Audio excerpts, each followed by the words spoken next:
हमें तो अपनों ने लूटा, गैरों में कहां दम था। हमारी कश्ती वहीं डूबी जहां पानी कम था। आज छिंदवाड़ा से पूर्व सीएम कमलनाथ की बहू की जो तस्वीरें सामने आई, वो उनका गुस्सा और दुख दोनों बयां कर रही हैं अपनी पार्टी के नेताओं के खिलाफ। कमलनाथ की बहू प्रिया नाथ ने कांग्रेसियों को एहसास करवाने की कोशिश की कि उनके अपने ही धोखा देकर जा रहे हैं और उनको अकेला कर रहे हैं। मध्य प्रदेश के महाकौशल में एक तरफ बीजेपी के अध्यक्ष जेपी नड्डा जबलपुर से कांग्रेस को ललकार रहे थे, तो वहीं दूसरी तरफ छिंदवाड़ा में नकुलनाथ की पत्नी प्रिया नाथ अपनों के कांग्रेस छोड़ने पर अफसोस जाहिर कर रही थी। आपने कभी किसी कांग्रेसी नेता को 30-30 साल राज करने के बाद भी कभी कोई रिपोर्ट कार्ड रखते हुए देखा क्या? कभी आपने सुना कि उन्होंने क्या काम किया, बताया क्या? मैं पिताजी कमलनाथ जी को देखती हूँ तो दुख होता है। पूर्व सीएम कमलनाथ के गढ़ में लोकसभा चुनाव से पहले मची भगदड़ अब तक खत्म नहीं हो रही है।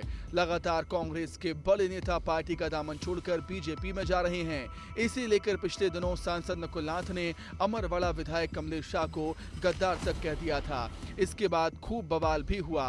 वहीं अब भावुक होकर नकुलनाथ की पत्नी प्रिया नाथ ने पार्टी छोड़ जा रहे कांग्रेस नेताओं पर तंज कसा है। मैं पिताजी कमलनाथ जी को देखती हूँ तो दुख होता है कि जिन्हें हमने अपना समझा, जिन्हें हमने हमेशा अपनी परिवार की तरह प्यार दिया, कमलनाथ जी ने आशीर्वाद दिया, जब उनकी अग्नि परीक्षा का समय आया तो उन्होंने धोखा दिया। जिस छिंदवाड़ा में धोखे का आरोप प्रिया नाथ लगा रही हैं, वो छिंदवाड़ा उनके ससुर यानी कमलनाथ का गढ़ है। कमलनाथ छिंदवाड़ा से 9 बार जीते हैं। 1980 से 2014 के बीच हुए चुनावों में जीत हासिल की। 1996 में कमलनाथ की पत्नी अलका नाथ भी चुनाव जीती। 1997 के उपचुनाव में केवल सुंदरलाल पटवा से हारे। नकुलनाथ 2019 में लोकसभा चुनाव जीते। इन आंकड़ों के हिसाब से प्रिया नाथ को अपने पति नकुलनाथ की जीत के लिए सुनिश्चित रहना चाहिए था, मगर जब से मोदी लहर आई है और कैलाश विजयवर्गीय को महाकौशल का क्लस्टर प्रभारी बनाया गया है, तब से नाथ परिवार के सामने छिंदवाड़ा हारने का संकट गहराता जा रहा है। दरअसल पिछले 2 महीने में छिंदवाड़ा में कई बड़े कांग्रेसी नेता ने कमलनाथ का हाथ छोड़कर बीजेपी का दामन थाम लिया था, जिनमें कमलनाथ के करीबी सैयद जफर ने पार्टी छोड़ी। वो कमलनाथ के करीबी माने जाते थे, पार्टी के मीडिया सेल का काम देखते थे। जिन दीपक सक्सेना को कमलनाथ सरकार में प्रोटेम स्पीकर बनाया गया था, उनके बेटे अजय सक्सेना ने भी कांग्रेस पार्टी छोड़कर बीजेपी ज्वाइन कर ली। 50 सालों का संबंध रहा है, 4 पीढ़ियों का संबंध रहा है। मेरे पिताजी ने 50 सालों तक पहले दिन से माननीय कमलनाथ जी की और कांग्रेस पार्टी की सेवा करी है।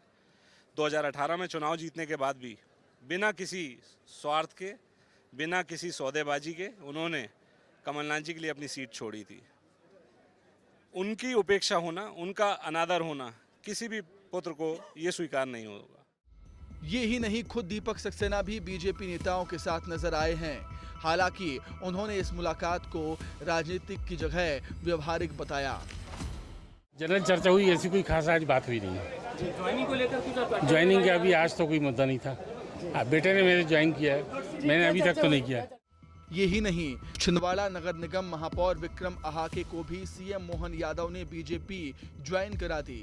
छिंदवाड़ा के अमरवाड़ा से कांग्रेस विधायक कमलेश शाह बीजेपी में शामिल हो गए। धर्मपत्नी हर्री नगर पालिका की पूर्व अध्यक्ष माधवी शाह और बहन जिला पंचायत सदस्य केसर नेताम ने बीजेपी ज्वाइन कर ली। ऐसे में प्रिया नाथ का डर गलत नहीं है और ये बीजेपी के अंदर आत्मविश्वास भरने का काम भी कर रहे हैं। पहले कमलनाथ, फिर अलकानाथ, फिर नकुलनाथ और अब प्रिया नाथ। ये स्पष्ट दिखाता है कि एक के बाद एक पीढ़ी परिवर्तन होगा पर परिवार यथावत रहेगा। जनता ने निर्णय कर लिया है, वहाँ के जो जनप्रतिनिधि हैं उनने निर्णय कर लिया है। अब की बार 400 पार और पूरी 29 की 29 सीटें भारतीय जनता पार्टी के खाते में आने वाली हैं। इसीलिए रुदाली गैंग के सदस्य जो हैं परिवार के एक एक करके बाहर आ रहे हैं। आपको बता दें कि केवल छिंदवाड़ा ही एकमात्र सीट है जिस पर एमपी में कांग्रेस का कब्जा है, लेकिन इस बार बीजेपी की छिंदवाड़ा में चल रही तैयारियां बता रही हैं कि 29 में से 29 सीट बीजेपी जीत सकती है। ब्यूरो रिपोर्ट, विस्तार न्यूज। प्रियानाथ का दुख ठीक है, मगर जरूरी यह है कि कांग्रेस ग्राउंड पर काम करे और खुद को फिर से मजबूत करे। राजनीति में ऐसा अक्सर होता रहता है।